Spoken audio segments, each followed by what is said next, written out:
saya bicara. Ini bukan pembelaan atau pembenaran. Nama saya Sumara. Dari kecil, saya tidak pernah berani untuk mendongakkan wajah, apalagi di Karangsari, tempat saya dilahirkan. Orang-orang Karangsari selalu membuat saya menunduk dengan bisikan dan tatapan curiga mereka.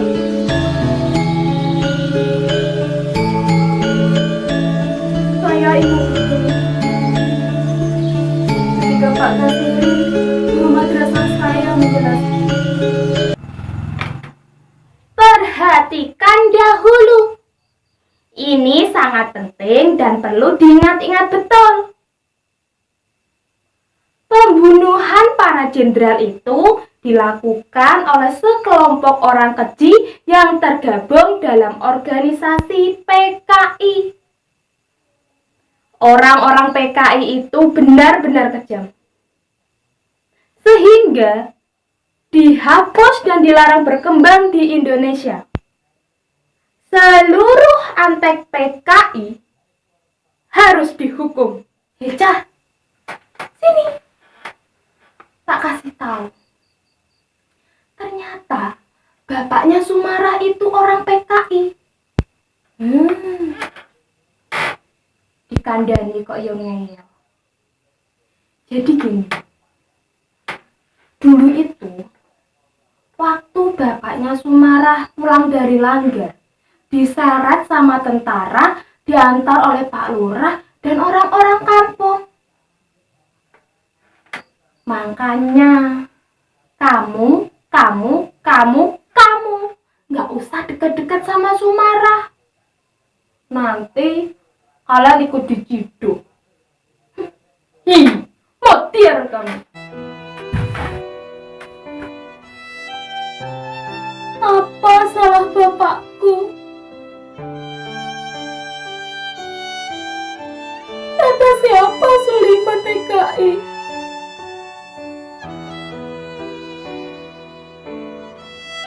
Bapakku bukan PKI. Bapakku bukan PKI. Betul kata Simba.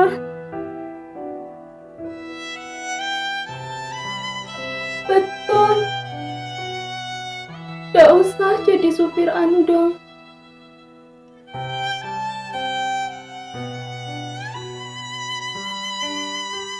Gak usah deres kelapa.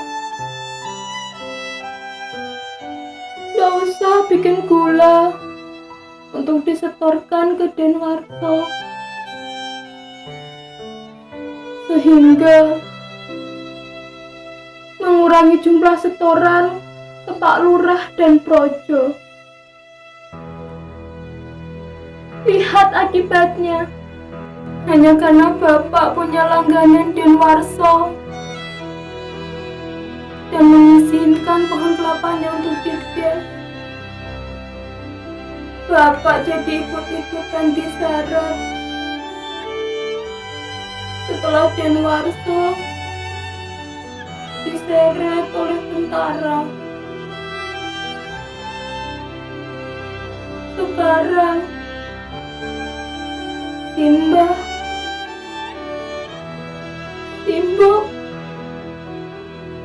Yudasti dan Kang Rohini tidak pernah bertemu dengan Bapak. Dan saya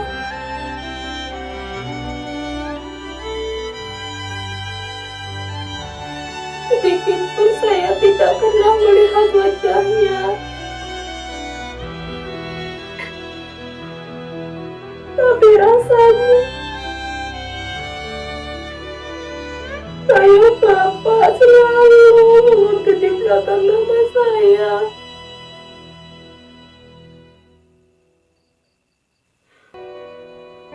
Membuat saya takut mendongak. membuat saya takut bicara, dan membuat saya kehilangan separuh ruang hidup saya. Saya punya 3 ijazah dengan nilai yang cukup bagus. Nilai fisika, kimia, matematika, PLP. Belgedes. Semua itu sia-sia. Di mana-mana saya terdepak dari pintu ke pintu ketika mencari pekerjaan. Terjegal oleh bayang bapak yang selalu menguntit di belakang nama saya. Sum, kamu yakin mau jadi PNS? Kamu Yud paham betul toh persoalan ini? Siapa bapakmu? Orang-orang kampung juga tahu siapa bapakmu. Sebagai lurah di sini, saya betul-betul tidak berani mengeluarkan surat bersih diri yang kamu butuhkan. Gundulku yang jadi taruhannya. Walah, Bapak. Di mana kamu, Pak? Bahwa itu bungkam mulut-mulut orang itu.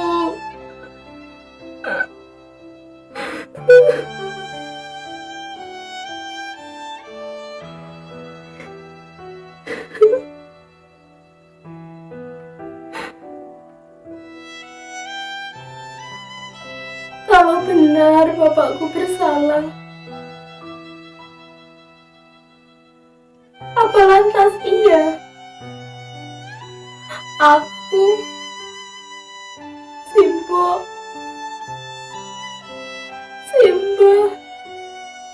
Yudastri,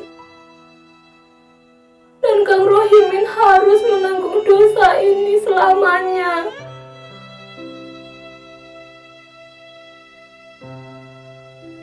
Dikucilkan, dirampas hak kami seperti sampah,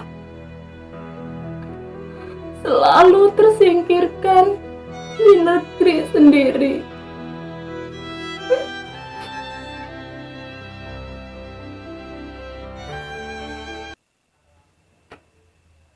Pada suatu kesempatan, saya bekerja pada juragan beras. Namanya Bu Juwarni. Bu Juwarni tahu kalau saya pandai dalam bidang keuangan. Bu Juwarni menempatkan saya pada bagian seluruh jual beli beras. Ketika bekerja dengannya, saya bertemu dengan seorang laki-laki. Dia tinggi, gagah, dan sorot matanya itu sangat mempesona. Namanya Mas Edi. Cinta saya semakin bersemi, manakala saya tahu Mas Edi juga menaruh hati pada saya. Rasanya saya ingin melambung tinggi.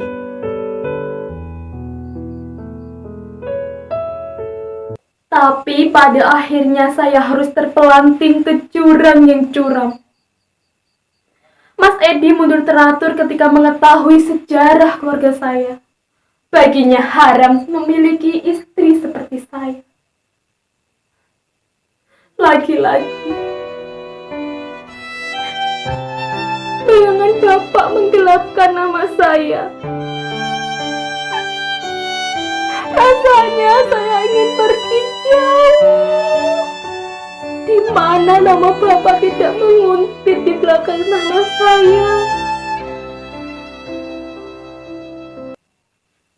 Melalui seorang calo, saya mendaftarkan diri sebagai TKW di Arab.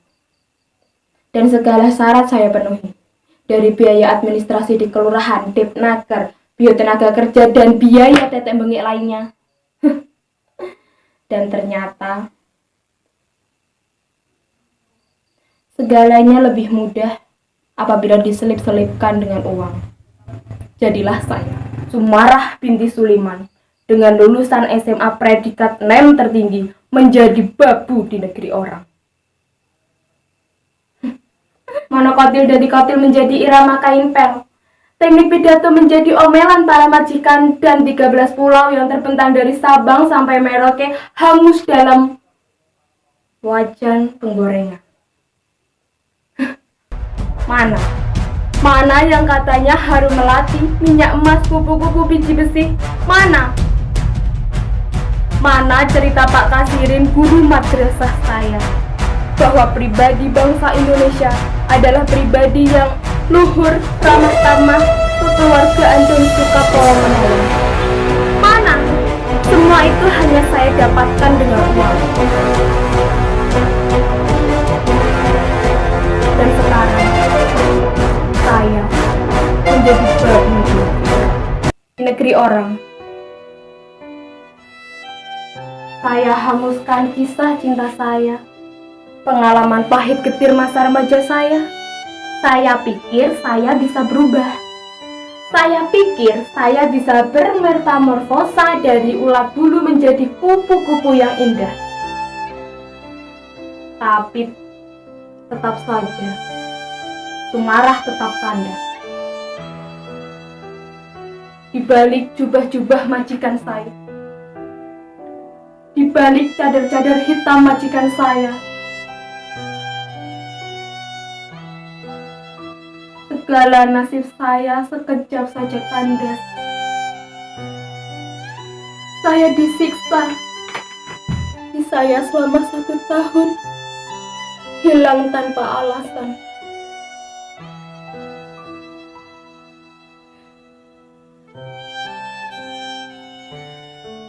Dan bencana itu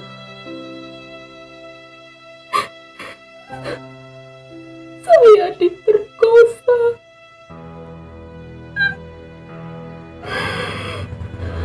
Amarah saya memuncak. Semua kenangan pahit getir hidup saya menghantui saya.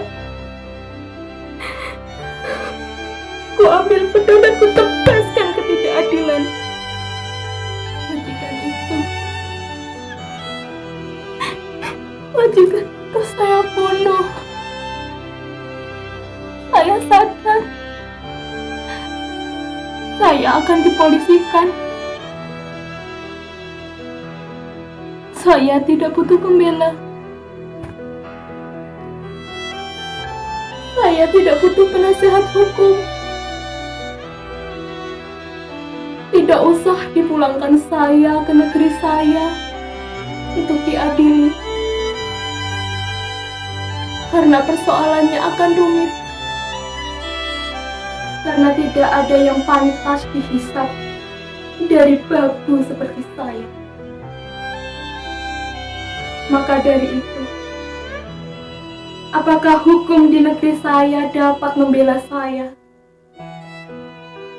Seorang Suliman yang tidak logis di PKI-kan. Tapi jika membelanya, ancaman bagi perutnya, ancaman bagi jabatannya, maka tidak ada yang berani untuk membelanya.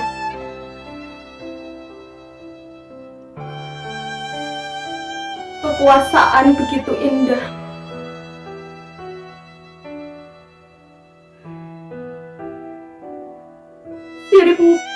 Sihir mujarab menyumpal perut mereka yang menganga. Dewan Hakim yang terhormat, inilah saya, Sumarah. Bagi saya, pengorbanan, harapan, penderitaan, semua itu butuh keberanian.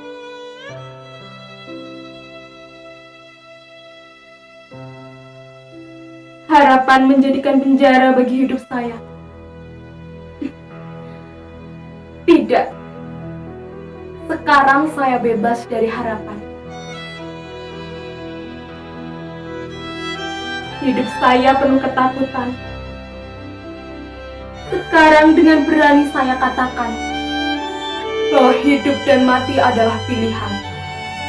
Dan sekarang, kematian telah terbuka di telapak tangan saya.